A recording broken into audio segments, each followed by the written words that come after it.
أعوذ بالله من الشيطان الرجيم. الرحمن علم القرآن خلق الإنسان علمه البيان الشمس والقمر بحسبان والنجم والشجر يسجدان والسماء رفعها ووضع الميزان ألا تطغوا في الميزان وأقيموا الوزن بالقسط ولا تخسروا الميزان وأقيموا الوزن بالقسط ولا تخسروا الميزان والأرض وضعها للأنام فيها فاكهة والنخل ذات الأكمام والحب ذو العصف والريحان فبأي آلاء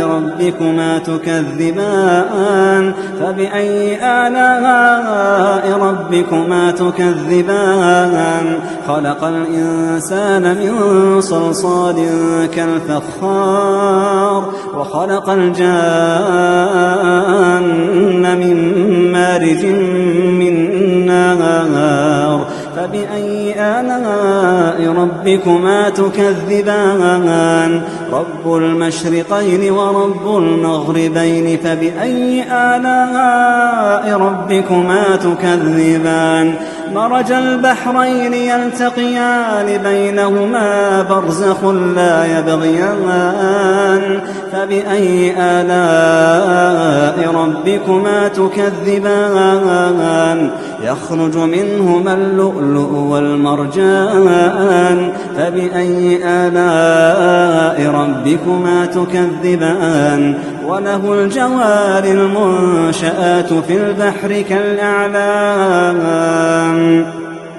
فبأي آلاء ربكما تكذبان كل من عليها فان ويبقى وجه ربك ذو الجلال والإكرام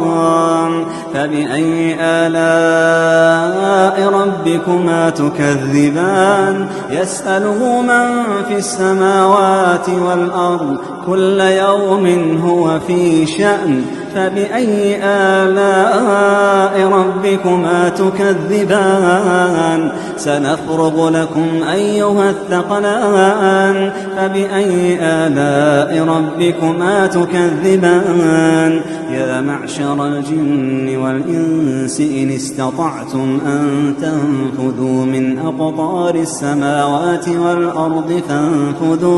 فانفذوا لا تنفذون إلا بسلطان فبأي آلاء ربكما تكذبان يرسل عليكما شواظ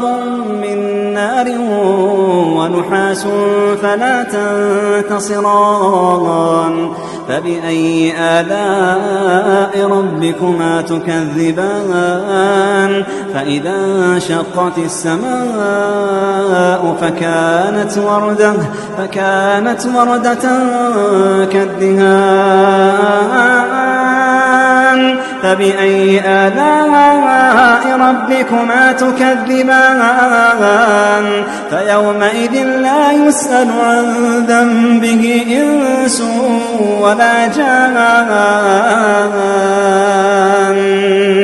فبأي آلاء ربكما تكذبان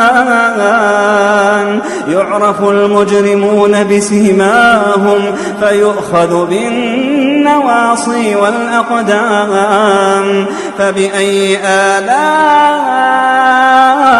ربكما تكذبان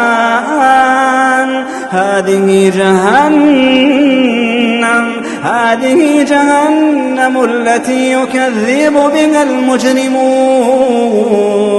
يطوفون بينها وبين حميم آن فبأي آلاء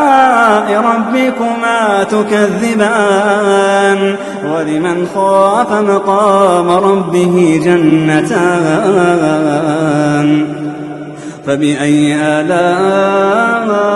ربكما تكذبان ذواتا أفنان فبأي آلاء ربكما تكذبان فيهما عينان تجريان فبأي آلاء ربكما تكذبان فيهما من كل فاكهة زوجان فبأي آلاء ربكما تكذبان متكئين على فرش بطائنها من استبرق وجنى الجنتين دان فبأي آلاء ربكما تكذبان فيهن قاصرات الطرف لم يطمثهن إنس قبلهم ولا جان فبأي آلاء ربكما تكذبان كأنهن الياقوت والمرجان فبأي آلاء ربكما تكذبان هل جزاء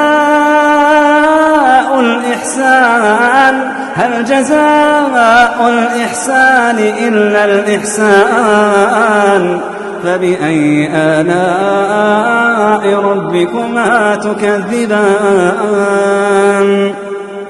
ومن دونهما جنتان فبأي آلاء ربكما تكذبان